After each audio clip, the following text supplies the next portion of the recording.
Bonjour à tous et bienvenue au Social Show propulsé par Isata, le rendez-vous des pros du numérique et des médias sociaux où à chaque épisode, un créateur de contenu nous transporte dans ses coulisses pour nous dévoiler tous ses secrets en lien avec la création de contenu de manière stratégique et récurrente. Mon nom est Francis Jeté, j'anime le podcast et je te souhaite bon show!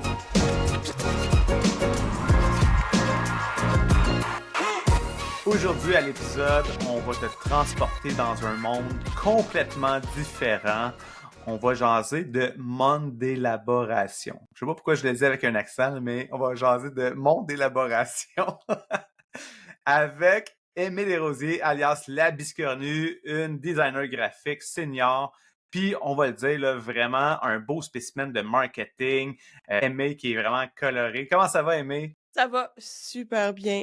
Merci de l'invitation. Hey, pour vrai, ça faisait longtemps que j'avais hâte de te recevoir au podcast. Puis il y a comme tellement de choses qu'on pourrait jaser, mais récemment, tu as développé ce nouveau thème qui est inspiré de la notion de world building. Là, on va jaser un peu plus de world building tantôt là, de manière spécifique. Mais avant, évidemment, on va rentrer un peu plus dans ton parcours pour voir comment t'es devenue la biscornue. C'est drôle parce que je l'ai raconté ce matin. J'ai pas toujours été la biscornue. Biscornue vient d'un long processus. Un long processus de... quand j'ai commencé, ça va faire 10 ans que je suis travailleur autonome en design graphique. Puis quand j'ai commencé en tant que travailleur autonome, j'ai suivi les recettes de tout le monde. J'ai comme, tu regardes ce qui se fait autour de toi, puis tu prends les choses des autres. Puis je savais qu'il fallait que je me markete d'une manière. Donc mon premier nom, c'était la graphiste sympathique. Aimer la graphiste sympathique. Puis j'ai roulé avec ça pendant un certain temps. Je me suis fait des roll-ups, j'avais même un t-shirt. Bref, c'était la graphiste sympathique. Puis plus ça allait, plus j'étais comme, mais je suis pas juste sympathique, ça me fonctionne pas. Puis j'étais frustrée d'utiliser ce pseudo-là, ce nom-là. Tu sais, les gens, je trouvais que sympathique, ça mettait pas en lumière mes capacités, mes idées, ces choses-là. Donc, au gré de presque 1 an et demi, hey, ça m'a pris du temps, là, de recherche, d'essais de logo, de chercher des mots, je suis tombée sur le mot biscornu qui a fait comme piou. Ah ben c'est moi, c'est moi. Biscornu, dans le fond, c'est juste quelque chose d'étrange, de fou, d'inexplicable. Et là, j'ai fait comme ça y est, c'est moi, c'est ma personnalité de designer graphique à partir de maintenant. C'est là qu'elle vient le design graphique. C'est drôle parce que, Le nom. honnêtement, j'ai jamais regardé c'était quoi la définition de biscornu. Comme, quand je t'ai découvert la première fois, on se connaissait pas encore, mais là, tu sais, j'étais comme, ah, c'est bien spécial, la biscornu, tu sais, je comprenais pas ce que ça voulait dire, mais on dirait qu'on le comprend, même si on le comprend Oui, pas, ce mot-là. par défaut avec la Puis après ça, quand je t'ai personnalité. rencontré, puis quand on a commencé à se connaître un peu, j'étais comme, ah, ok, là, oui, Mmh, c'est ça. C'est ça fait du exactement. sens. Mais oui. Sinon, j'ai un parcours atypique de design graphique. J'ai plein d'études bizarres, toujours liées au design, mais tu sais, j'ai des études en multimédia, en techno du multimédia, ces choses-là, en infographie, en graphisme, en art plastique, en histoire de l'art. Puis, j'ai travaillé dans plein de domaines, puis à chaque fois que je travaillais dans une place qui était pas liée au design graphique, je finissais par faire du design graphique et ça, j'adorais ça. Comme, disons, j'étais libraire, mais j'ai fini par faire du design graphique pour la librairie. Ça, c'est mon background. Puis, à un moment donné, j'étais sous-challengée dans mes emplois et j'ai décidé d'aller travailleur autonome, voir ce que... Puis je pense que je changerais plus jamais de voie. Tu sais, si on se dit les vraies choses, t'es pas uniquement une designer graphique. Tu crées des projets, tu crées des mondes, Mhm. puis entre autres sur la plateforme de Discord, donc t'es quand même une spécialiste de Discord. T'accompagnes les gens là, qui veulent Oui. se développer un univers, un monde dans Discord. Entre autres. Discord est comme une de mes plateformes chouchou qu'on a exploité à fond il y a quelques années avec Alexandra Martel sur nos festivals web de la création de contenu qui étaient des festivals gratuits en ligne, qui est passé de une fois sur Facebook, puis après on est embarqué sur Discord. Donc, créer des univers sur Discord pour accueillir les membres, les participants de ce festival en ligne-là. Ouais, c'est à partir de là, j'ai fait comme « Ooh, there's something there », genre. Donc, ouais. Entre autres. Puis, tu sais, t'es vraisemblablement une personne ultra créative. On le voit là facilement avec tous les projets sur lesquels tu travailles. C'est très créatif. Ça sort de l'ordinaire complètement. Donc, peux-tu nous parler de ton processus créatif, comment ça se passe concrètement là, dans tes ébullitions d'idées? C'est drôle parce que quand tu me parles de processus, puis qu'il faut que je le décrive, souvent je suis comme ah, pourquoi faut que je le décrive? Parce que souvent, ce qui arrive, c'est que je vais avoir, Mais dans ce disons, cas-là, décris-le pas. décris-le pas, parce que souvent, ce qui arrive, Fais-nous-le vivre. bon, d'accord, fermez vos yeux. Non, non, mais dans le sens que quand tu passes ta vie à créer, puis bon, manifestement, j'ai un talent d'idées à l'infini, j'ai une source infinie d'idées. Tout est une source d'inspiration. Quand j'ai quelque chose à créer, c'est souvent momentané, très rapide, tout de suite, genre. C'est, j'attrape la vague. Bien entendu, il y a toujours un système de, je vais faire, à la suite, je vais faire des recherches, je vais me chercher de l'inspiration, mais souvent, disons qu'on m'approche pour créer quelque chose, il y a toujours une image qui pop tout de suite, il y a toujours un concept qui pop rapidement au départ. Puis après, mon processus de création, ça va être vraiment de est-ce que c'est valide, cette idée-là? Tu sais, puis je vais l'exploiter vraiment beaucoup ou je vais me virer sur un 180, puis là, je vais faire autre chose complètement, mais c'est encore mieux. Bref, mon processus créatif est chaotique, inspiré, intense, direct. Comme ça. Ouais. Et recherché. Oui, mais ça vient avec. Je peux pas juste je peux pas juste m'appuyer sur comme j'ai une idée. Faut quand même faut alimenter cette idée-là. Moi, j'appelle souvent des épiphanies. Moi, j'ai des épiphanies d'idées soudaines. Mais cette idée-là, pour qu'elle vive, il faut la nourrir avec des choses. Donc, faut faire des recherches de branding, des recherches d'image, des recherches, proposer des choses. Souvent, toi, ton idée est super géniale, mais l'autre personne est comme, oh, qu'est-ce qui se passe? Mais il faut que tu sois capable de l'expliquer ton idée, ces choses-là. Donc, oui, non, c'est pas juste du chaos. Mais il y en a beaucoup. Là, tu parles de tes épiphanies. Fait que c'est quoi ton point de départ créatif généralement? Tantôt, c'est vraiment comme un.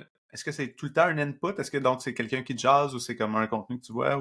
Comment il se génère ces Je vais épiphanies? souvent être inspirée par des trucs que je vois. J'ai comme une banque de, genre juste de visuels de oh, c'est beau, c'est inspirant, que j'aime bien retourner de temps en temps pour faire comme oh, tu sais, j'ai envie d'un projet avec ça ou j'ai envie de faire quelque chose qui ressemble à ça. Mais souvent, là, je veux pas faire wouhou, mais souvent la passion d'une autre personne pour son projet va m'emporter, puis je vais être passionnée avec cette personne-là. Tu sais, c'est un jeu qui se Mhm. passe à deux, à plusieurs. C'est vraiment un aspect de la création qui fait que nos idées s'alimentent entre eux autres. Moi, je dis, on se hype, on devient de plus en plus excité avec notre idée, comme là, on la fait avancer, les choses bougent vite, puis après, on finit par créer quelque chose, puis là, on le teste, on l'observe, on le regarde, puis jusqu'au résultat final. Mais souvent, ce qui arrive, c'est que moi, dans ma tête, je vais avoir le résultat final déjà dans ma tête. Fait que moi, ce qui va être la créativité, c'est comment qu'on se rend là, genre. Mhm. C'est ça, c'est la partie la plus fun, en fait. Ah ouais, mais là, ça, c'est vraiment intéressant, là. Mais comme, OK, donc, es-tu capable de nous expliquer, fait que toi, tu l'as déjà dans la tête. Ouais. C'est quoi les étapes que tu suis, dans le fond, pour te rendre là? Ben, faudrait prendre quelque chose de concret, disons le cabinet des curiosités qui a été un gros bundle de 107 produits. Ouais. J'ai fait la direction artistique dessus, puis le design, puis le graphisme, puis tout. Puis, je savais déjà, quand on en a discuté, on a décidé que c'était un cabinet, physiquement un cabinet des curiosités, pas juste le concept, ben, je savais qu'à la fin, je savais déjà que ça allait être avec des images vintage, des gravures. Je savais que, les couleurs à peu près, je savais que ça voulait pas être ça, mais que ça allait être ça. Comment qu'on allait, qu'est-ce que je devais fournir sur internet, sur le web pour que les gens puissent l'utiliser, pour que ma gang puisse l'utiliser, genre. Fait que là-dedans est rentré comme l'EI, là-dedans est rentré comme les palettes de couleurs. OK, là, maintenant, comment je me rends pour que le monde ait accès à ça? Qu'est-ce que j'offre aux gens pour qu'ils puissent l'exploiter? Combien d'images que je sors? Quel genre d'image? Où c'est qu'on va avec ça, genre? Donc bref, je sais à la fin ce que je veux. Après, c'est comme où c'est que je me rends avec ça? Comment je me rends avec ça? Ouais, puis tu sais, pour avoir participé moi-même dans le bundle, puis pour avoir été impliqué, donc avoir quand même jeté un coup d'œil très intéressé à tout le contenu qui a été produit, on voit que tous les gens qui étaient impliqués dans le bundle se sont vraiment appropriés cet univers-là, puis qu'ils l'ont inclus dans leur création de contenu, puis que ça les a même stimulés, puis qu'à la fin, tout le monde était comme un peu déçu que ce soit terminé parce que ils avaient beaucoup aimé incorporer cet univers-là à leur stratégie de contenu. Fait que ça, c'est quand même vraiment intéressant que Non, tu mais as quel cette cadeau! vision-là, mais que les gens Ouais. se le sont appropriés. Donc, ton parcours que tu as suivi pour te poser la question, ça va ressembler à ça, mais concrètement, comment on va le rendre accessible? Exact. Avec un souci ça, j'ai bien beau avoir une idée, mais il faut que ça soit accessible, il faut que les gens puissent y toucher, ou l'utiliser. Tu sais, si c'est juste dans ma tête, ça sert pas à grand-chose. Fait que, il y a vraiment cette réflexion-là de comment je rends les choses accessibles, utilisables, belles aussi, comme qui font du sens au niveau du design. Tu parlais de ton processus créatif qui est chaotique. Oui, Quand il est le temps de créer du contenu pour les médias sociaux, ça ressemble à quoi, mettons, ta même chose. stratégie? T'es-tu en mode plus, t'es-tu un peu plus stratégique ou, encore une fois, tu te laisses vraiment emporter par des idées sur le vif? Oui, c'est ça. Non, non, ma créativité est pour les autres chaotique et pour moi aussi chaotique. Je n'ai pas de constance. Je n'ai pas de ligne directrice. Moi, je fonctionne avec un dôme. Les gens, ils vont souvent utiliser un fil rouge ou une ligne directrice. Moi, c'est un dôme. Moi, c'est ce que je veux faire, de quoi je veux parler, puis tout est en dessous de mon dôme. Fait que peu importe dans quelle direction que je vais, c'est en dessous d'un dôme soit de mes thèmes préférés, de mes piliers de contenu préférés. Puis, je vais piger dedans quand l'inspiration me vient, quand j'ai envie de passer un message, quand je me rends compte qu'il y a quelque chose de pas clair, je vais clarifier quelque chose. Ouais, non, j'aime pas la création de contenu qui m'oblige à créer du contenu. Je trouve ça très difficile de m'asseoir puis batcher des affaires puis dire bon OK, là, je vais me créer tant de contenu, tu sais. Souvent ça va être comme dans le cas du cabinet des curiosités, on avait une obligation, je participais aussi, on avait une obligation de publier des choses à des dates précises. Souvent je le faisais le matin. Le matin même. Le matin même. Fait que j'ai fait beaucoup de stories puis de trucs expérimentaux et je me suis beaucoup amusée. C'est le matin même que je les faisais. Genre, à midi, c'était sorti. Genre, tu sais, comme j'ai fait des montages vidéo avec une voix, une voix générée par IA, j'ai fait un carrousel, j'ai fait plein d'affaires, mais c'était le matin maintenant. Ça l'a pas enlevé l'efficacité, ça a pas enlevé du message, ça l'a juste comme, j'ai utilisé mon feu créatif direct là, dans le moment, puis c'est là que je travaille plus vite, plus mieux, puis c'est là que ça me sert vraiment bien, genre. Si tu prends le temps d'écouter le podcast, c'est la preuve que tu aimes ça apprendre puis que tu peux améliorer ta création de contenu et tes résultats. Mais si je te disais que tu peux aller encore plus en profondeur sur l'optimisation de ton contenu sur certaines plateformes, serais-tu curieux de savoir comment? C'est simple, tu as juste à te rendre sur le site d'Isarta pour consulter les sujets de formation que je donne en lien avec les médias sociaux. TikTok, la publicité Facebook, Instagram, LinkedIn, peu importe la plateforme sur laquelle tu aimerais ça en apprendre davantage, j'ai sûrement une formation sur le sujet. Tu aimerais développer ton propre podcast, j'ai aussi une formation là-dessus.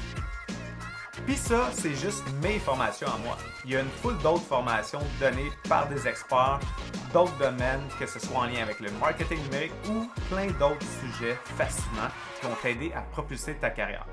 Visite formation.isarta.com pour consulter le calendrier des formations et t'assurer de réserver ta place. Merci à Isarta de commanditer le podcast Le Social Show.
Mais concrètement, ta stratégie ou ta présence présentement, tu es principalement sur Instagram, oui. Instagram. Ouais. Puis tu utilises beaucoup les stories Oui. dans ta création de Mhm. contenu. Pour les événements comme ça, tu es un peu plus actif dans les fils d'actualité. Ouais, oui, forcément. Mais, j'ai une phase très reel aussi où je faisais beaucoup de reels. J'avais un plaisir de faire des reels. Mais tu sais, ma technique, c'était comme, je regarde les reels des autres, si le son me faisait sourire ou me donnait une inspiration. Tu sais, j'avais comme, oh, ça me donne une idée. Je le notais, j'ai une longue liste de sons de reels avec l'idée qui m'inspirait ça. Puis après, j'allais piocher dedans. J'ai vraiment une phase reel. Là, j'en fais moins. Parce que j'ai comme moins de j'arrive moins à trouver les sons qui me donnent envie de répéter l'expérience, m'amuser un peu à la TikTok, tu sais. Ouais. Mais ouais, story puis en post, surtout, uniquement. Puis là, présentement, t'es active un peu des fois sur LinkedIn, mais pas tant. On peut dire non. Je dis non, je ne suis pas active sur LinkedIn. J'ai une amour-haine avec la plateforme. Elle me comprend pas, je la comprends pas. Euh, En fait, je pense que je pourrais avoir comme m'amuser dessus, mais j'ai pas encore trouvé mon angle de comment m'amuser dessus. Fait que je fais juste un repeat de ce que j'écris sur Instagram, sur LinkedIn, qui m'amène un peu de view, mais ça me... Non, non. Là, vu que t'es tellement dans le flow du moment, dans Ouais. l'inspiration, tantôt tu disais que tu avais quand même comme une liste là, de sons que tu Mhm. t'étais mis en quelque part, puis tu as parlé d'un certain dôme. Ce dôme-là, est-ce que c'est un dôme qui est plus comme pas virtuel, là, mais dans l'espace, ou c'est un dôme qui est comme structuré dans un genre Il d'outil est ou pas structuré. Je sais, c'est mon dôme, c'est mon fil rouge, comme si on veut. Fait que moi, dans ma tête, je sais de quoi je veux parler, c'est quoi mes piliers, on va dire mes piliers de contenu, les choses qui m'intéressent particulièrement plus au niveau de ma business que j'ai envie de parler. Après, c'est comment j'attaque ce dôme-là, comment j'exploite les trucs en dessous, ça, c'est diversifié. Moi, j'utilise la technique du brain gardening. Connais-tu? OK. Le brain gardening, c'est comme le brain dump, comme la technique du brain dump, sauf que je trouvais ça vraiment triste que les gens, tu sais, dans le fond, le brain dump vient à l'idée de jeter ses idées dans une poubelle, tu sais. Tu sais, les garocher quelque part, puis au moins là, ils sont plus dans ta tête, puis ils sont quelque part. Ouais, Mais moi, ouais, c'est dans ça. un papier ou à l'extérieur Fait que de sortir de super. la tête, là. Exact, exact. Tu sais, fait que tu sais, il y a ça, ce côté-là qui est bien, qui t'enlève les idées, mais moi, j'ai souvent des idées que je fais comme, mais je l'ai oublié. Je l'ai sorti, mais je voulais pas l'oublier ou je me rappelle que j'ai eu cette idée-là par le passé. Hmm. Donc, je voulais un système de prise de notes où c'est correct, ça soit pas particulièrement parfait, ça dépend il y a eu comment ton jardin, mais pas particulièrement parfait, mais que les idées, ils restent là dans ton jardin. Que dans le fond, mon Brain Garden, c'est une longue, longue page avec des idées, puis c'est accessible. C'est comme le brain dumping, c'est accessible rapidement. Et dès que j'ai une idée, dès que j'ai quelque chose qui passe, je l'écris dedans et je le laisse mûrir. Je le laisse grandir ou crever dedans. Mon brain garden, puis de temps en temps, je vais aller faire le ménage dedans les idées. Est-ce qu'il y a des trucs qui sont plus à jour? Est-ce qu'il y a des trucs qui sont, oh, je sais pas pourquoi j'ai écrit ça. Mais c'est un beau carreau qui est comme vraiment rempli, là, c'est vraiment intense, là. Moi, je l'utilise, je prends Notion, puis je l'ai sur mon téléphone. Puis dès que j'ai une idée, j'écoute un podcast ou je fais la vaisselle, c'est les grands classiques, je vais l'écrire dedans. Je la juge pas, je la dépose là, puis souvent, des fois, ce qui arrive, c'est que comme je l'ai laissée là, elle existe quelque part, mais je peux y revenir, je fais « Ah, c'était bon, ça! » Ou « C'était une Hmm. bonne idée, ça, pourquoi je le fais pas? » Bref, mon dôme est exploité dans un brain garden. C'est beau. C'est poétique. Ben, ce Brain Garden-là, est-ce qu'il est. C'est plus c'est comme plus un jardin naturel ou c'est plus un jardin qui a quand même une certaine Oui. structure avec des Non, rangées le mien, il est par sujet ou par thématique? je défriche pas mon jardin, moi. Fait que le mien est plutôt naturel. Oui, mais j'en ai vu des personnes qui les ont faites. C'est un concept que je parle depuis un an ou deux, qui ont fait des brain gardens sur Notion très beaux, très structurés, en tableau, avec des images. Puis j'ai un de mes amis qui l'a fait en papier. Tu sais, lui, c'est comme un bullet journal. Fait qu'il y a des gens qui s'approprient pour faire quelque chose de très structuré, très jardin anglais. Tu sais, mais moi, c'est un jardin pas un jardin où tout pousse. Les mauvaises Puis, herbes, les fleurs, les légumes. puis là, tantôt, tu as dit, ah, tu sais, il y a certaines notes que tu as pris. Oui. qui sont, que tu dis, ah, c'est quoi déjà cette idée-là? Ouais. Mais ça, avec le long terme, as-tu trouvé comme une méthode pour t'assurer que, justement, quand tu vas capturer ton idée ou quand tu vas aller la planter dans ton jardin, Mmh. tu sais, t'as-tu développé une manière pour t'assurer que cette idée-là, justement, tu la perdais pas, mettons? Les idées que je veux pas perdre sont souvent plus développées. Les idées où comme souvent que comme si c'est juste une idée de passage qui a moindre importance, ça va être juste une ligne, un mot ou un lien. Tu sais, des choses qui tu te rappelles plus pourquoi. Mais dès que c'est une idée plus elle est déjà plus développée, je vais y retourner immédiatement. Je le sais que je fonctionne comme ça, comme j'ai cette idée-là, je l'ai notée, mais je l'aime encore, j'y pense encore, je vais aller la développer, souvent assez rapidement pour pas, qu'elle tombe dans le néant, pour pas que je l'oublie. Mais, j'ai essayé de faire quelque chose très structuré, hein, je te jure, promis, j'ai essayé. Mais puis j'ai même essayé de faire dans Notion, tu peux faire des automatisations. J'ai fait une automatisation de jardin. Pareil, quand tu le fais truc, quand tu cochais que ton idée est faite ou en préparation, ça allait quelque part dans une autre section du jardin, puis mais Mhm. ça a duré 2 semaines, puis j'ai arrêté de l'utiliser comme ça, là. Je comprends. Donc, fait que c'est vraiment comme un long, long fleuve de mots, là. Ah, les gens voient ça, puis comprennent pas. Il y en a des gens qui trouvent ça vraiment désagréable. Mais c'est à moi, fait que Ben oui, c'est ton jardin secret.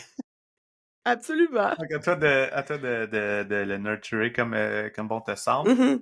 Puis, ça ressemble à quoi concrètement ton horaire de création de contenu? Tu sais, est-ce que c'est aussi très euh, s- euh, instantané? Comme j'ai l'idée, je la fais là, ou j'ai l'idée est dans ton jardin, puis à un moment donné, tu dis, ah ben, il me semble que je serais dû faire un pause, puis là, tu commences à fonctionner. J'ai 2 techniques. Moi, je suis du type matin. Fait que souvent, c'est que le matin, je vais le faire sur le coup de l'inspiration, sur, «Ah, j'ai ce message-là à passer, je le fais maintenant parce que je sais comment je vais l'approcher, je sais mes visuels, je sais ce que je veux faire». Puis, l'autre, souvent, c'est du contenu un petit peu plus long, des carousels un peu plus longs qui va s'étendre sur plusieurs fois. J'en commence, puis à un moment donné, je le finis parce que je dis: «Ah, ben, tu sais, il me reste pas grand-chose pour le finir». Fait que là, je peux le publier, mais souvent, moi, je suis carrément du matin, je travaille très vite. Moi, c'est le matin, bon, j'ai jusqu'à midi sur mon flot d'énergie du matin. Puis mon but, c'est de faire ma publication avant midi. Puis ça y va avec ça. Ça te prend combien de temps à peu près une publication, mettons, Ça dépend c'est moyenne? quoi. Hein?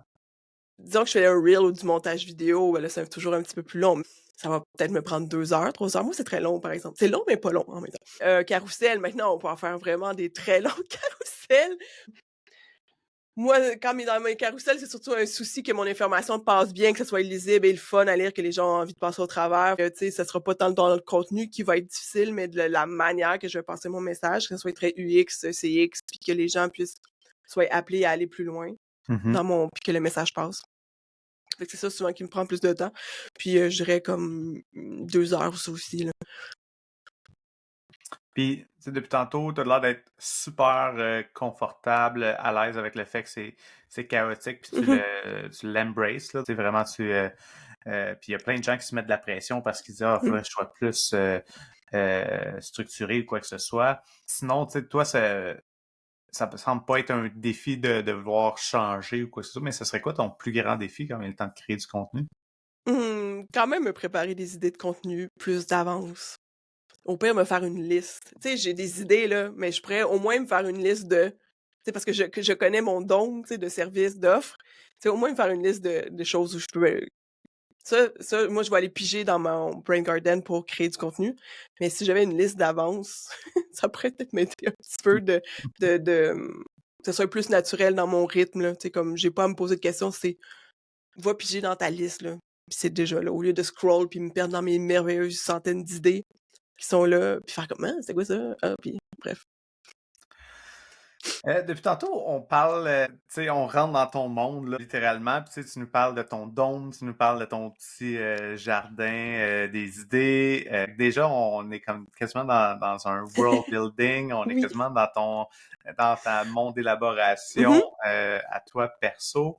C'est ça le sujet de l'épisode d'aujourd'hui principal. Donc, peux-tu nous parler de c'est quoi ça de la monde d'élaboration ou du world building? Oui, avec plaisir, je pourrais en parler vraiment beaucoup et souvent. Mon élaboration, je m'enfarge dans mon propre mot. J'aurais pu en choisir un plus court. C'est une expression que j'ai inventée pour franciser world building surtout. Parce que world building, bon, des fois, moi-même, je m'accroche dans le mot world building. Mais j'aime ça des fois, j'aime inventer des mots, deux, avoir une expression française pour exprimer ce que je fais, mes processus, ces choses-là. Donc, mon élaboration, c'est un protologisme, parce que c'est pas un néologisme qui est encore accepté par la société, qui fait juste exprimer world building. Pour moi, le world building, c'est, dans le fond, c'est c'est la création d'univers de manière cohérente, souvent immersive autour d'un projet, d'une œuvre, d'une marque ou des trucs comme ça. Je vais séparer ça en deux. Il y a le world building traditionnel et le world building numérique. Traditionnel, on le voit depuis des millénaires, les livres, la littérature, le cinéma, la télévision, les jeux vidéo, le théâtre. Ça, c'est du world building traditionnel. On est habitué à ça, on en voit tout le temps. Le world building numérique, ça va être les mêmes processus, mais sur des trucs sur le web. Le branding, le marketing, des sites web, des plateformes en ligne, des réseaux sociaux, je sais pas, une application, des choses comme ça. Donc, ça serait de créer un univers cohérent, immersif, souvent immersif avec quelque chose sur le web. Voilà, c'est ça la Un mon bel élaboration. exemple de world building dans le normal, ce serait l'univers d'Harry Potter, par exemple, ou l'univers des comics de DC ou de Mais, tu sais, Marvel. un bon exemple pour faire la distinction entre les deux, ça va être en littérature. J'aime bien dire que, dans le fond, la stratégie que la monde élaboration, le world building offre aux gens sur Internet en ce moment, c'est de vivre une expérience. OK? C'est souvent ça qui se passe. Puis, exemple, c'est en monde élaboration traditionnelle en littérature, pleurer quand tu lis un livre, là, ou être excité quand tu lis un roman, de voyager quand tu lis des mots.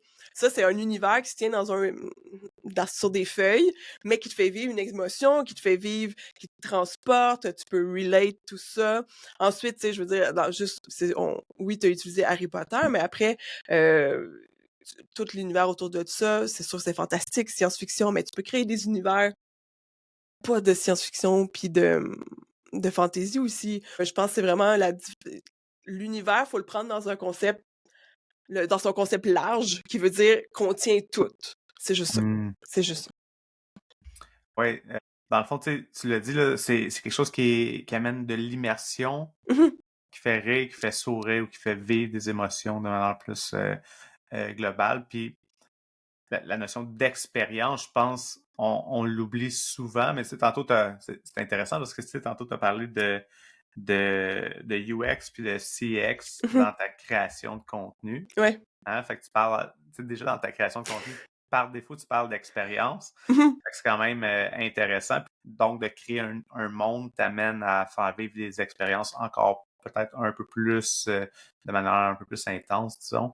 Donc, ça, c'est quand même, c'est intéressant, cette notion-là. Je suis d'avis que avec 2020, ce qui est arrivé, c'est qu'il y a eu beaucoup d'entrepreneurs qui se sont retrouvés sur le web en utilisant un peu les mêmes formules parce qu'il fallait commencer rapidement, maintenant, là. Puis les gens, c'est normal, tu vas utiliser une recette qu'on connaît bien, qu'on utilise, qui a été prouvée. Donc, on va utiliser un peu la même recette que tout le monde pour faire son marketing, faire ses visuels, tu sais, comme être effectif rapidement sur Internet, les réseaux sociaux, là, genre. Là, ce qui arrive, c'est qu'il y a eu vraiment beaucoup de personnes qui ont fait ça en même temps. Puis là, on s'est comme tout retrouvé à avoir juste les mêmes choses partout, tu sais. Puis c'est normal, c'est une société, là, c'est comme ça que ça fonctionne, puis c'est super correct. Mais là, on arrive à un point où les gens comme, OK, on a assez expérimenté, il y a quelque chose qui manque. Donc moi, je pense que la monde élaboration vient répondre à ce petit besoin-là petit, c'est assez large, là, mais de vouloir vivre quelque chose, expérimenter quelque chose, vouloir appartenir à une communauté ou à un monde ou à un univers. L'expérience que tu offres en créant un univers, large, petit, fantastique, ou ton frigo, ça peut être un univers, va nettement devenir un marqueur de différenciation majeur. Peu importe où ce que tu l'utilises, là. Peu importe sur quoi tu l'utilises. Si j'ai le choix entre un e-book qui a un peu de world building dedans, qui me fait un petit peu transformer, ou le e-book un petit peu plate, qui est juste fait dans Canva avec comme une image de couverture, laisse-moi dire que je vais avoir une plus belle expérience. Je vais je vais être inspirée par ça, je vais vouloir en parler, je vais vouloir voir ce que cette personne-là offre après, parce que là, c'est fun, on a embarqué dans une aventure, on a fait quelque chose ensemble. J'ai expérimenté ce que tu m'avais à m'offrir. Tandis que l'autre e-book, j'en ai vu 36 000 e-books là, qui sont comme ça. Là. Bref, c'est bon pour se démarquer, c'est bon pour le storytelling, le copywriting, créer des communautés fidèles, ces choses-là. Ben, en fait, tu es en train de te créer, pour reprendre ton expression, un dôme dans lequel tu as un univers. Puis dans cet Ouais, univers-là, ça te permet d'avoir un cadre créatif où est-ce que tu es un peu plus en mode absolument, exploratoire absolument. parce que tu es un peu plus restreint. Donc là, ça t'oblige, dans le fond, à pas être plus créatif, mais à développer ta créativité en lien avec ce Mhm. monde-là. Donc, de faire passer tes idées à travers un filtre Mm. qui amène ton idée peut-être ailleurs ou au Oui. moins qui la rend vraiment différente et unique. Ou dans ce cas-là, ça peut servir de base à tout ce que tu as à transmettre. Tu sais, on parle de world building, puis les gens vont penser à se créer un univers avec une carte, là, puis là, des quests, puis des trucs. Tu n'es pas obligé de gamifier ça, là, si t'as pas envie, là. Mais ça peut être, je vais encore utiliser cet exemple-là, mais c'est le meilleur, là, un réfrigérateur qui peut être ton univers. Faut le voir comme le dôme de ce que tu as à vendre ou à donner ou à expliquer. Puis, je trouve que c'est une belle base pour vraiment guider, genre, ton storytelling, ton copywriting, les mots que tu vas utiliser, les points de contact avec ta clientèle puis ton audience et ça va tout être influencé par le spectre, on va dire, l'univers que tu as créé autour de tout ça. Tu viens de parler des mots. Ouais.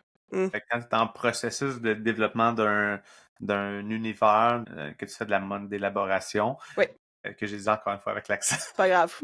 tu m'as dit que tu passais beaucoup par les mots. Oui. Donc concrètement, tu sais, comment ça se passe cette étape-là pour commencer à bâtir un univers, quelqu'un qui veut essayer de le faire pour son entreprise ou un projet? Mais je veux pas que les gens pensent que le faire du world building, c'est juste pour les personnes très créatives ou les personnes qui font du design graphique. Je pense que tu peux faire du world building, la monde élaboration, avec les mots. J'en parlais tantôt, mais un livre te fait voyager, là.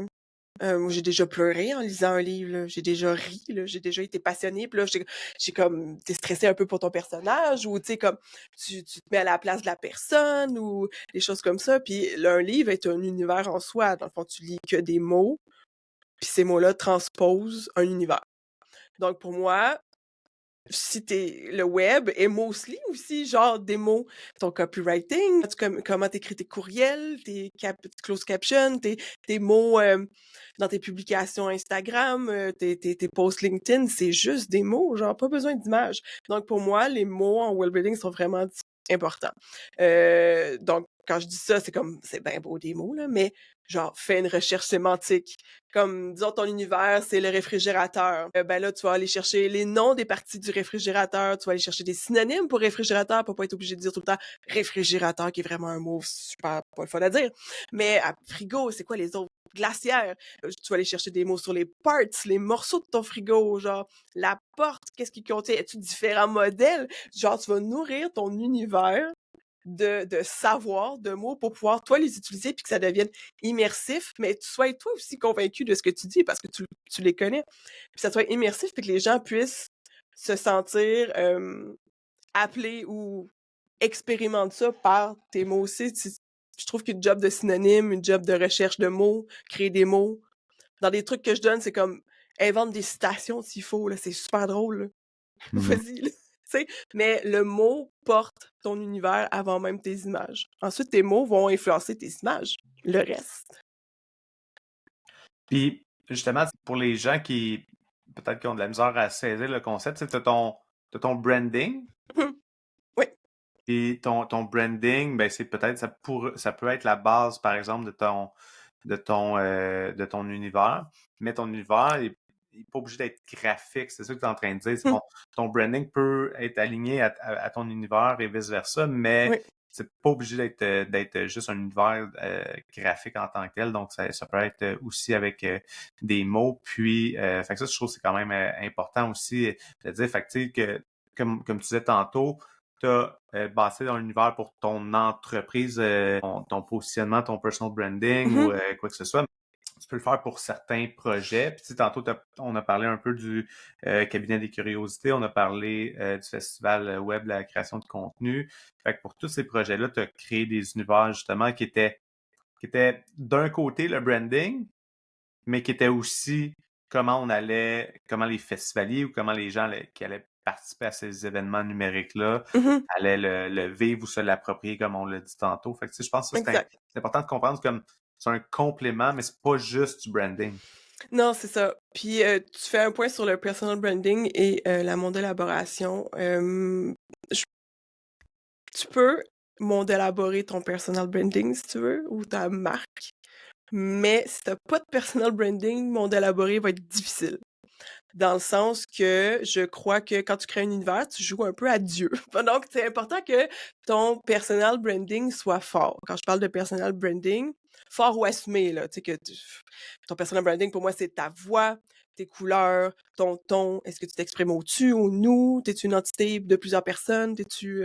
bref, les détails qui créent le fait que peu importe ce que tu vas écrire, on va savoir que c'est toi. Est-ce que tu sacres? Est-ce que tu fais comme moi, puis tu mets des points d'exclamation à toutes tes phrases. C'est comme, on va sentir, toi, en arrière de ton monde. C'est ça qui est important.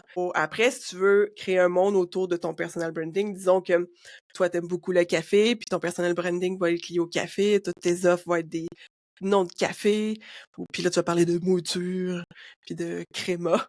Mais bref, tu comprends le principe. À partir de là, tu peux faire ce que tu veux. Après, tu peux monter, élaborer, c'est ça, ta marque personnelle, ou comme moi, avoir plusieurs univers, mais on me sent très omnisciente dans tous mes univers différents.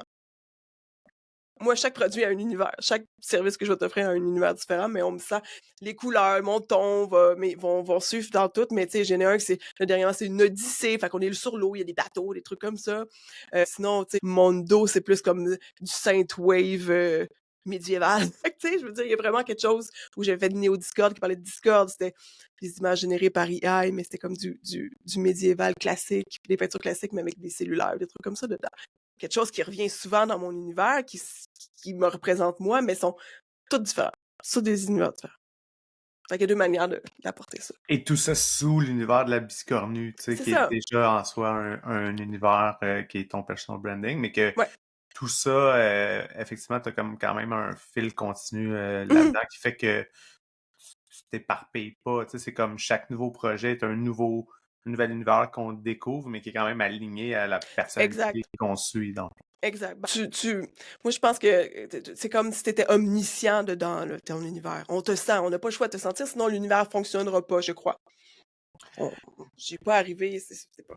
Moi, je pense que si on te ressent pas dans ton univers, disons que tu as choisi un univers qui est vraiment loin de toi, ou trop vaste, ou tu trouves compliqué, ou tu comprends pas, ou tu te sens coincé dedans, on va le sentir, ça va devenir plus cohérent, plus immersif, on va ressentir comment tu te sens pas à l'aise dedans.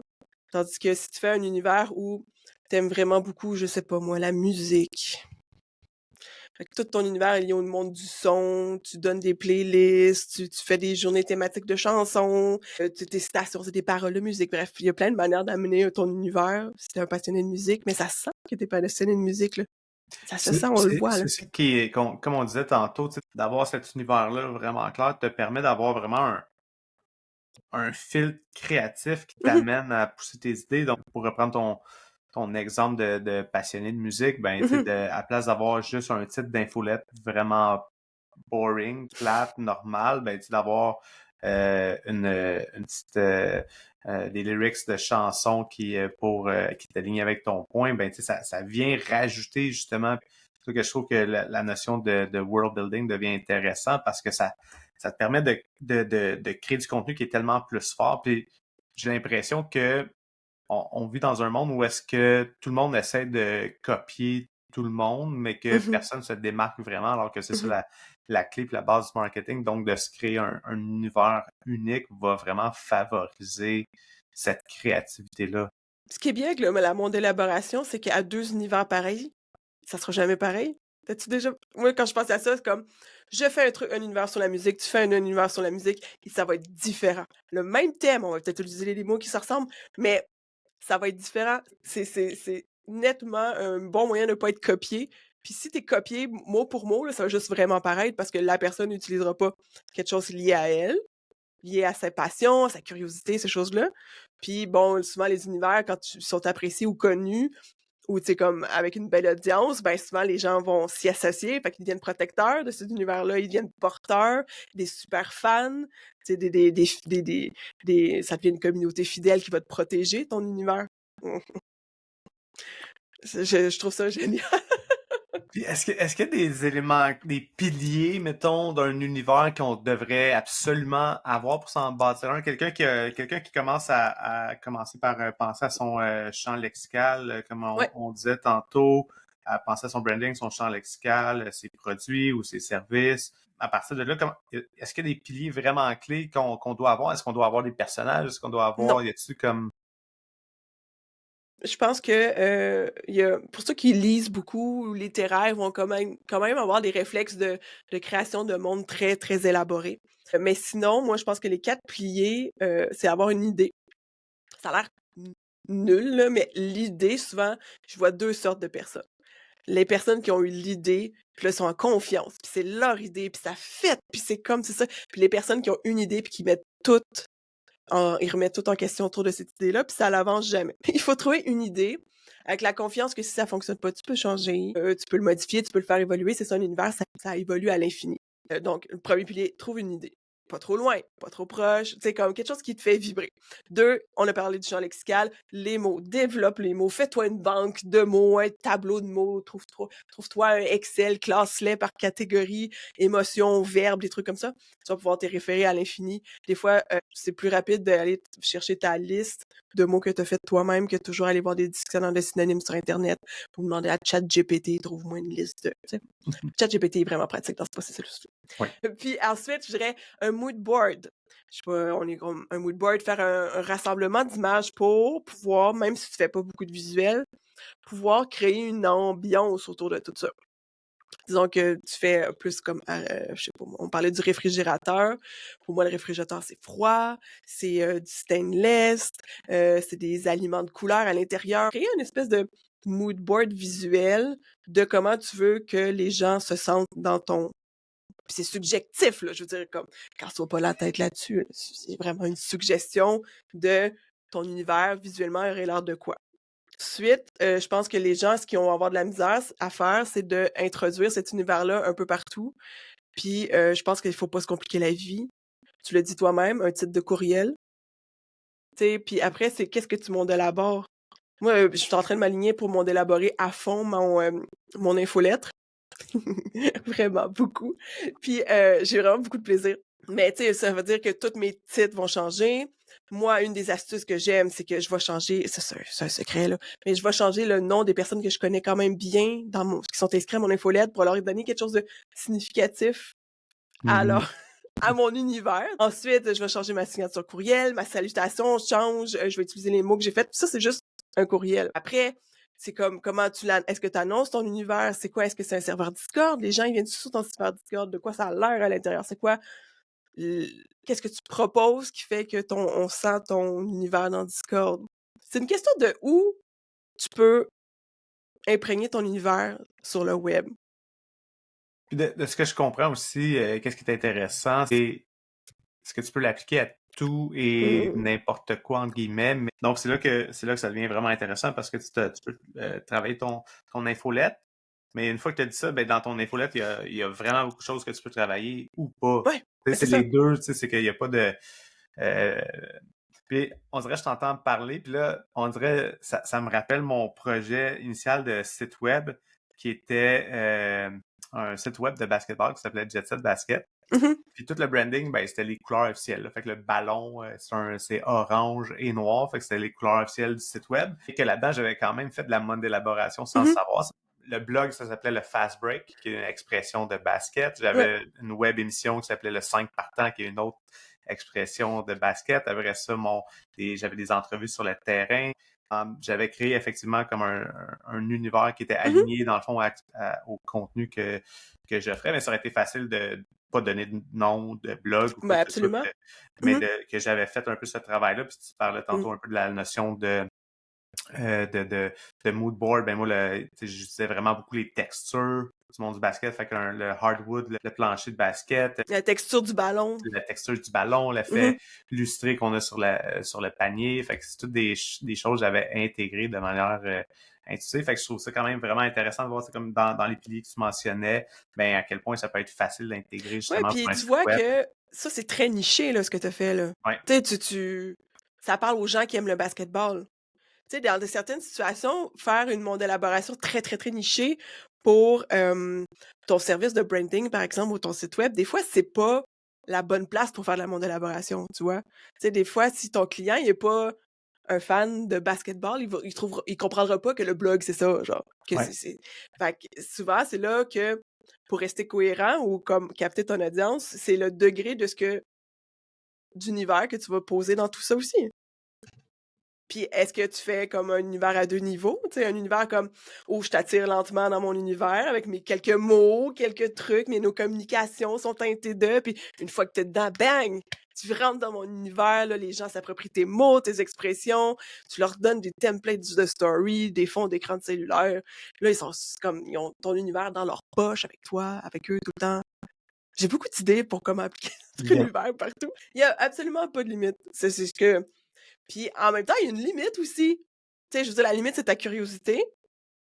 Et la Puis à limite, quel... je pense que tu l'as bien dit aussi, c'est de ta clientèle cible à qui tu t'adresses. Tu sais, que Ouais, justement, ouais. comme tu as dit, là, tu as comme une limite de à quel point tu rentres avec ça de manière super intense, puis que c'est aligné ou pas à ton offre de service à ta clientèle cible. Ça, je pense, ça vient Mm. peut-être limiter. Ben, en même temps, tu sais, ça dépend. Je pense que tu pourrais faire des univers selon où ce que la personne est rendue dans ton processus de te connaître. Si t'as un personal branding très assumé, ben, tes univers sont teintés de ton personal branding. Fait que, tu sais, moi, je m'en fous. J'ai vraiment, vraiment, vraiment accepté que je tripais sur faire des trucs médiévales, fantastiques, un peu bizarres. Fait que les gens commencent à le savoir, là. Les gens embarquent, ils savent que c'est moi. Mon personal branding est très assumé. Mais reste que mon blog va s'appeler blog. Tu sais, comme pour être sûr que les gens, quand ils vont le chercher, vont le trouver. Tantôt, tu as mentionné que l'intelligence artificielle était pratique Oui. pour faire ce travail-là là, de lister des mots pour des champs lexicaux, des expressions, tout ça. L'intelligence artificielle peut être un outil vraiment excellent aussi pour comme justement les pousser de manière rapide et efficace des éléments visuels.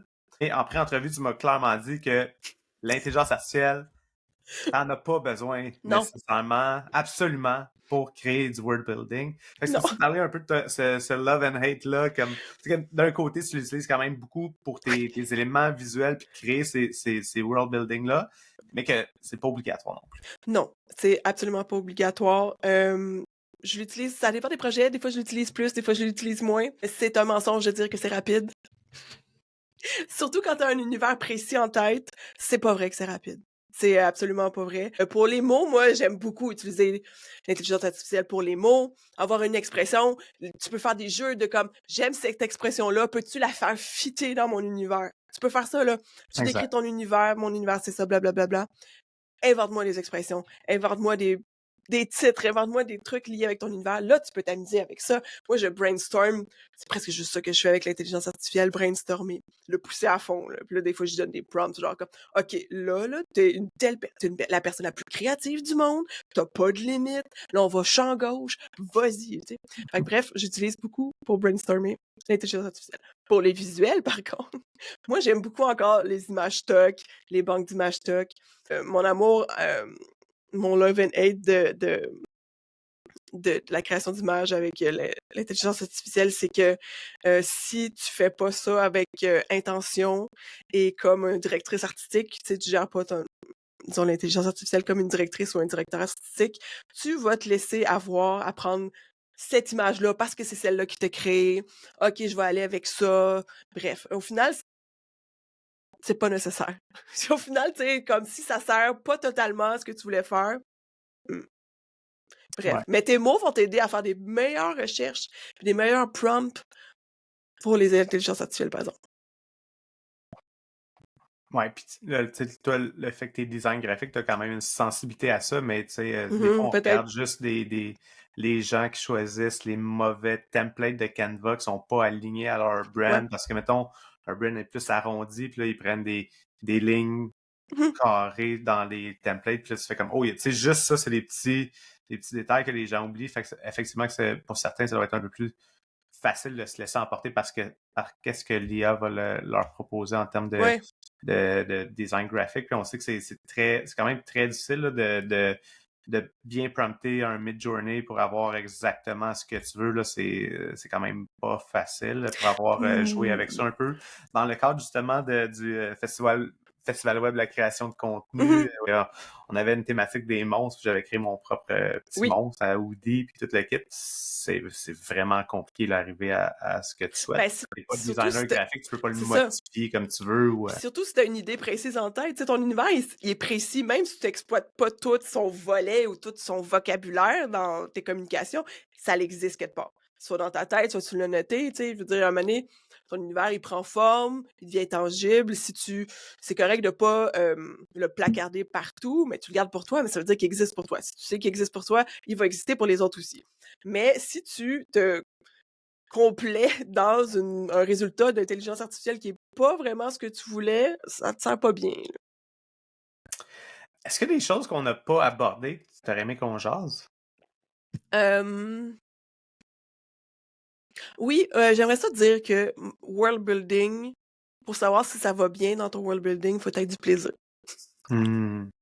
Que le plaisir dans ce processus, cette stratégie marketing-là, c'est le plaisir, c'est le marqueur. Si c'est difficile, si c'est tendu, si t'as pas de fun, genre. Là, ça veut dire que c'est y a un problème. Est-ce que c'est la largeur de ton univers? Est-ce que c'est trop de détails? Est-ce que tu comme ou pas assez de détails peut-être aussi?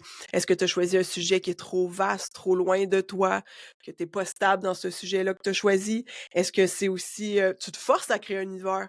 Pas obligé de faire d'univers, guys, là. C'est vraiment, moi, j'y crois beaucoup, là, mais des fois, ça se porte pas, ça.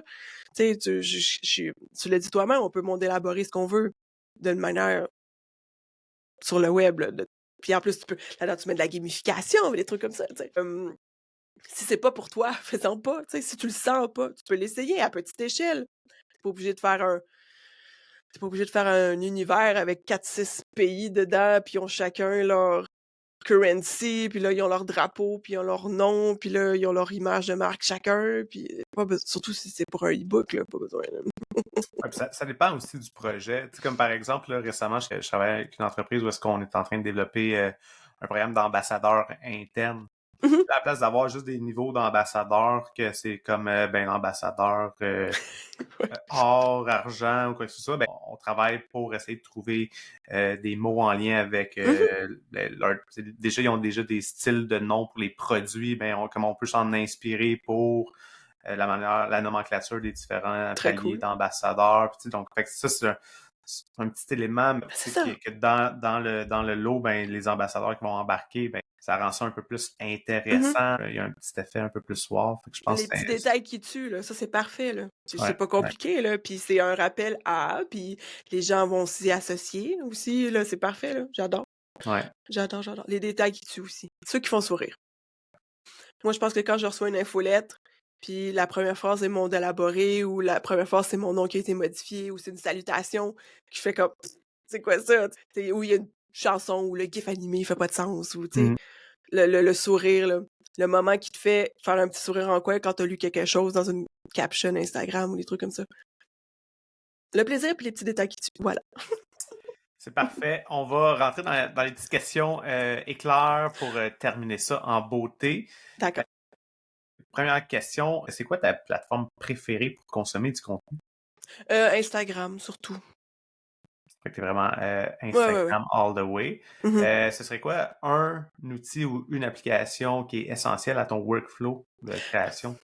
Moi, je vais dire Discord. Discord est ma connexion avec l'extérieur. Je fais beaucoup de coworking sur Discord. Je discute avec mes amis fellow entrepreneurs. Ça fait vraiment partie de ma vie pour sortir de mon isolation, mon isolement.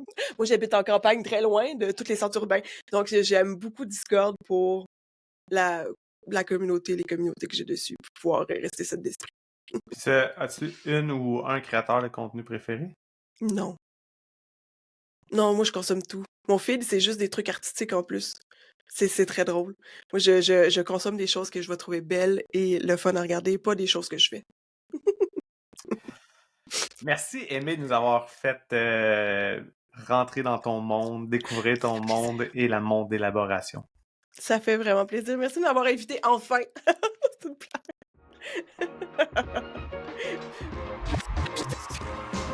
Merci d'avoir pris le temps d'écouter l'épisode au complet. J'espère que tu as appris plein de choses. Si oui, n'hésite pas à partager avec un ami ou un collègue qui est dans l'industrie de la création de contenu, des médias sociaux, des coms, du marketing. Et un merci particulier à Isarta, toute la belle équipe de Isarta qui propulse le podcast, mais avec qui aussi j'offre plein de formations. Je veux en savoir plus sur toutes les formations que j'offre en lien avec les médias sociaux, la création de contenu, la publicité en ligne. N'hésite pas à aller visiter le site web isarta.ca. Une autre chose qui pourrait t'aider, c'est de découvrir toutes les manières que je peux t'accompagner. Donc, j'offre l'accompagnement personnalisé, du coaching, des consultations éclairs et finalement, je t'invite à visiter mon site web pour en savoir un peu plus sur la machine à contenu, qui est un outil que j'ai développé pour t'aider avec la création de contenu de manière stratégique, planifiée, structurée. Dans la machine à contenu, tu as une boîte à idées, tu as une section pour t'inspirer, tu as une section pour planifier ton calendrier de contenu, des listes de best practices pour chacun des formats de contenu. Va voir la machine à contenu sur mon site web francisjeté.ca. Je ne retiens pas plus longtemps. Merci beaucoup, puis on se dit au prochain épisode. Ciao!